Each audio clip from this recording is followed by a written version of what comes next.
మనం పోలీస్ స్టేషన్కి వెళ్ళినప్పుడు తరచుగా ఇలాంటి మాటలు వింటూ ఉంటాం. కానీ మనకు రాయడం అనేది రాకపోతే మనం కంప్లైంట్ ఇవ్వడానికి అనర్హులం కాదు, స్టేషన్ నుండి తిరిగి వెళ్ళిపోవాల్సిన అవసరం కూడా లేదు. ఎందుకంటే మన యొక్క కంప్లైంట్ని రాసుకోవాల్సినటువంటి ఒక బాధ్యత ఎస్హెచ్ఓ గారిది. ఎస్హెచ్ఓ గారు అంటే ప్రతి ఒక్క స్టేషన్కి కూడా హ్యాండిల్ చేయడానికి గ్రామాల్లో అయితే ఎస్ఐ గారిని, పట్టణాల్లో అయితే సిఐ గారిని ఎస్హెచ్ఓగా నియమించడం అనేది జరుగుతుంది. ఎస్హెచ్ఓ అంటే స్టేషన్ హౌస్ ఆఫీసర్, అంటే ఆ పోలీస్ స్టేషన్కి అధికారి అని అర్థం.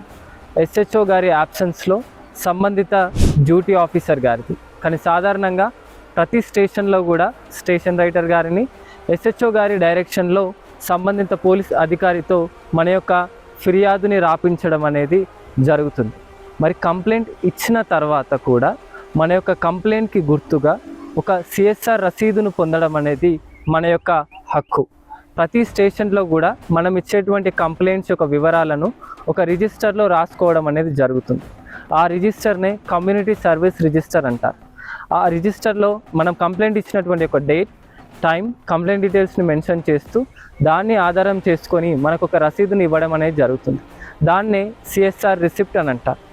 ఆ రిసిప్ట్ని పొందినప్పుడు మాత్రమే మన యొక్క కంప్లైంట్ అనేది పోలీస్ స్టేషన్లో అఫీషియల్గా రికార్డ్ అయినట్టు. కొన్ని సీరియస్ అఫెన్సెస్లో మన యొక్క కంప్లైంట్ని తక్షణమే ఎఫ్ఐఆర్ చేయడం అనేది జరుగుతుంది.